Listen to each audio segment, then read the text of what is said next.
විවිධාකාරයේ ගැටලු ශිෂ්‍යත්ව ප්‍රශ්න පත්‍රයේ තේනවා. අපි ඉතින් මේවා හොඳට විසඳලා පුරුදු පුහුණු වුණොත් ගැටලු විසඳීම ඉතාම පහසුයි. බලමු පුතේ මේ ගැටලුව කොහොමද විසඳන්නේ කියලා.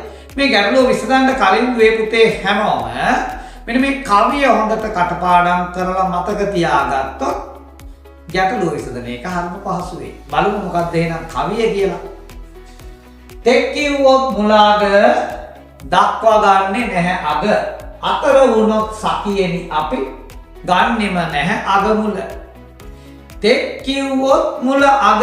ඒ කියන්නේ තෙක් කියලා තියෙනවා නම් ගැටලුවේ සිත තෙක් කියලා තියෙනවා නම් මුල ඉලක්කමක් ගන්නවා අග ඉලක්කමක් ගන්නවා. දක්වා ගන්නේ නැහැ අග. ගැටලුවේ දක්වා සිත දක්වා කියලා තිබුණොත් පුතේ අග ඉලක්කම අපි ගන්නෙ නැහැ. ඔන්න ඊළඟට කියනවා අතර වුණොත් සකියෙනි අපි. සකියෙනි කියන්නේ යහළුවේ. අතර කියලා යෙදෙනවා නම් යහළුවේ අපි අග ඉලක්කම ගන්නෙත් නැහැ මුල ඉලක්කම ගන්නෙත් නැහැ. එහෙනම් හරි අපූර්ව ගැටලුවක් නේද? අග මුල හරි අපූර්වට විසඳ ගන්න ඕන ගැටලු වර්ගයක්. බලමු එහෙනම් මේකේ තියෙන ගැටලු මොනවද කියලා.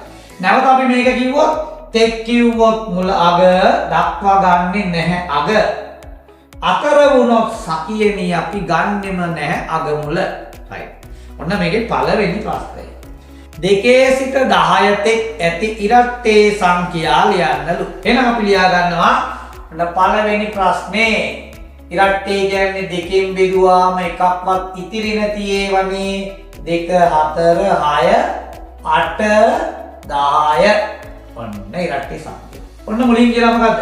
තෙක් කිව්වොත් මුල අග. ඒ කියන්නේ සිත තෙක් කිව්වොත් මුල ඉලක්කමක් ගන්නවා, මෙයක් ගන්නවා, මෙයක් ගන්නවා, අතර තියෙන ටිකක් ගන්නවා.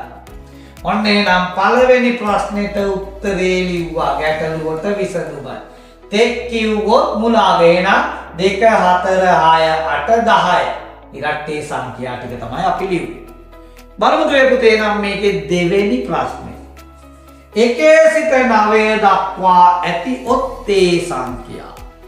ඔත්තේ සංඛ්‍යා කියන්නේ පුතේ දෙකෙන් බෙදුවාම ඉතිරි වෙන ඒවානේ. right. මොනවද බලමු එහෙනම් ඔත්තේ සංඛ්‍යා? 1 3 5 7 9. ඔන්න ඔත්තේ සංඛ්‍යා. හැබැයි මේක කියනවා දක්වා කියලා තියෙනවා. මේකේ දක්වා කිව්වොත් මොකද්ද? දක්වා ගන්නෙ නැහැ අග. අග ඉලක්කම ගන්නෙ නැහැ. මේ සංඛ්‍යා පේලියේ අග ඉලක්කම ගන්නෙ නැහැ. එහෙනම් අපි 9 ගන්නෙ නැහැ. එහෙනම් මෙන්න මේ ටික විතරක් ලියනවා. 1 3 5 7.